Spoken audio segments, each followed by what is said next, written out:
Good morning students, कैसे हैं आप सब।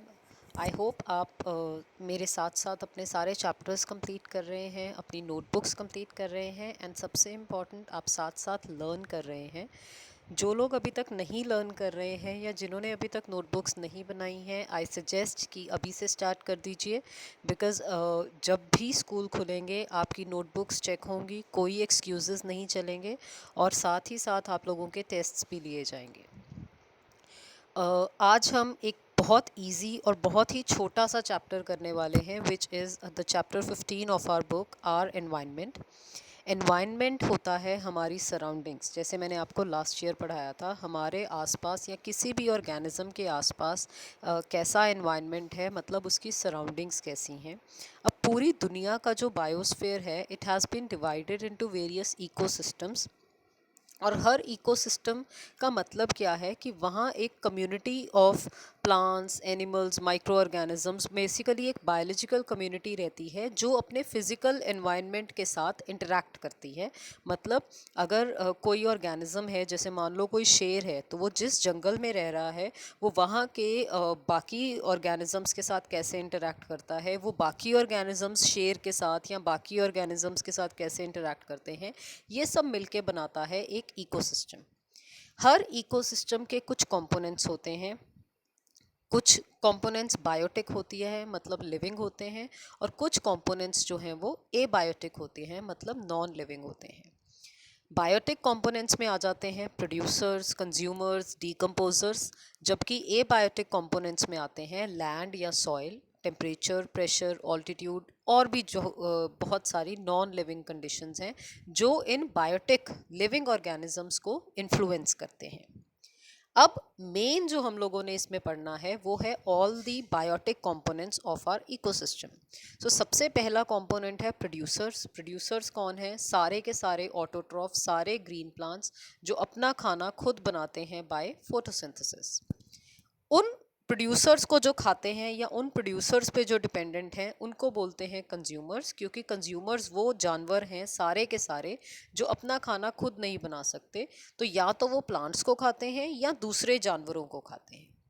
सो इस के बेसिस पे जो प्रोड्यूस कंज्यूमर्स होते हैं वो चार तरह के होते हैं।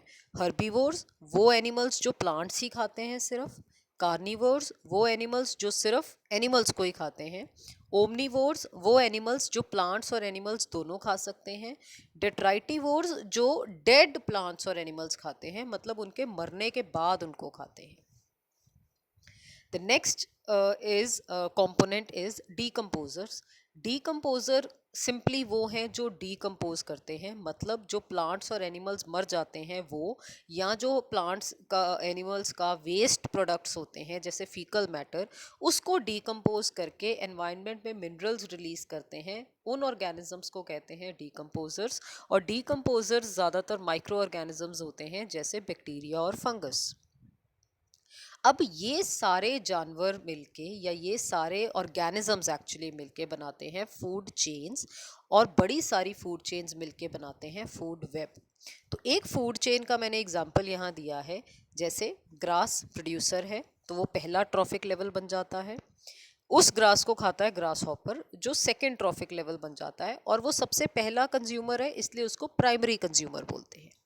उस ग्रास हॉपर को खाते हैं फ्रॉग्स, तो फ्रॉग्स क्या बन गए? सेकेंडरी कंज्यूमर्स या तीसरा ट्रॉफिक लेवल। उस फ्रॉग को स्नेक खाता है जो चौथा ट्रॉफिक लेवल या टर्शरी कंज्यूमर बनता है। और उन स्नेक्स को कौन खाता है? ईगल, जो टॉप कार्निवोर्स या फिफ्थ ट्रॉफिक लेवल बनता है। अब इसी तरह से अगर आप अपनी बुक में देखेंगे फिगर 15.3, तो जब बहुत सारी फूड चेन्स जो हैं, अब जब एनवायरनमेंट में या इकोसिस्टम में सिर्फ एक फूड चेन तो नहीं है। ग्रास को ग्रास हॉपर भी खाता है, ग्रास को डियर भी खा सकता है, ग्रास को गाय भैंसे भी खाती हैं, गोट्स भी खाती हैं। सिमिलरली फ्रॉग को सिर्फ स्नेक नहीं खाता, या स्नेक को सिर्फ ईगल नहीं खाता, स्नेक को पीकॉक भी खाता है। बिल्कुल इसी तरह से ये जो फूड चेन्स होती हैं ये आपस में इंटरकनेक्टेड होती हैं, एक दूसरे से जुड़ी होती हैं। और वो जो जुड़ी हुई फूड चेन्स हैं वो एक वेब बनाती हैं, एक जाल बना लेती हैं, जिसको बोलते हैं फूड वेब्स। अब the next part of this chapter is कि हम जो भी एक्टिविटी करते हैं उससे ह्यूमंस जो भी एक्टिविटी करते हैं उससे जो है वो हमारे एनवायरनमेंट को बहुत ज़्यादा अफेक्ट करते हैं। सबसे बड़ा एग्जांपल, अब पिछले कितने दिनों से सब लोग घर में थे, कोई बाहर नहीं निकल रहा था, तो पोल्यूशन कितना कम हो गया था, आसमान कितना साफ़ हो गया था, मौसम कितना अच्छा हो गया था। हाउएवर ये 2-3 दिन से जब से शॉप्स खुलनी शुरू हुई हैं, लोगों ने आना जाना कितना ज़्यादा शुरू कर दिया, उससे क्या हुआ, फिर से पोल्यूशन हो गया, धुआं धुआं, और आसमान भी साफ़ नहीं रहता। सो सबसे बड़ी बात है, हम जो भी करते हैं उससे पोल्यूशन कॉज होता है। उस पोल्यूशन से एक तो ग्लोबल वार्मिंग कॉज होती है, मतलब पूरी दुनिया का टेम्परेचर जो है वो बढ़ गया है। और दूसरा सबसे बड़ा जो हमने इसमें टॉपिक पढ़ना है वो ये है कि पोल्यूशन की वजह से ओजोन लेयर जो है, जो हमें अल्ट्रा वायलेट हार्मफुल रेज जो हैं सन की, उनसे बचाता है, वो डिप्लीट हो रहा है, जगह जगह उस लेयर में होल्स हो रहे हैं। अब पिछले जितने दिन हम लोग घर में रहे हैं उतनी देर में वो जो आर्कटिक के ऊपर ओजोन होल था वो थोड़ा सा बनने के बाद बंद होना शुरू हो गया था, लेकिन प्रोबेबली जैसे ही ये फैक्ट्रीज शुरू होंगी फिर से वही हाल हो जाएगा। दूसरी जो सबसे बड़ी हमारी एक्टिविटी है वो है हमारा वेस्ट प्रोड्यूस करना। तो हमने 16th चैप्टर में देखा था कि वेस्ट को कम कैसे किया जाए।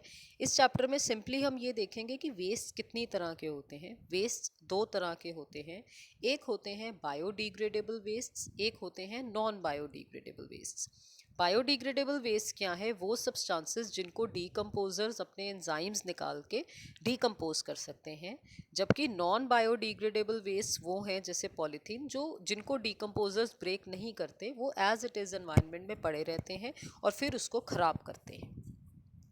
जो बायोडिग्रेडेबल वेस्ट होते हैं वो सिर्फ ऑर्गेनिक मटेरियल के बने होते हैं, जबकि नॉन बायोडिग्रेडेबल वेस्ट जो है वो लॉन्ग चेन पॉलीमर्स के बने होते हैं, जिसकी वजह से डीकम्पोजर्स उनको तोड़ नहीं पाते।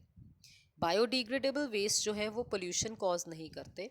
उनको अगर हम डिग्रेड कर दें तो उससे दो चीज़ें बनती हैं, एक तो बायोगैस बनती है अगर हम कंपोस्टिंग करें, और एक बनता है मेन्योर। दोनों ही चीज़ें हमारे फ़ायदे के लिए यूज़ की जा सकती हैं। जबकि नॉन बायोडिग्रेडेबल वेस्ट जो हैं उनसे कुछ और नहीं बनता, वो सिर्फ़ और सिर्फ पोल्यूशन ही कॉज करते हैं। राइट, सो आई सजेस्ट आप ये छोटा सा चैप्टर फटाफट से पढ़ लीजिए, एंड आपके जो भी डाउट्स हैं वो बाद में क्लियर कर दिए जाएंगे। Thank you.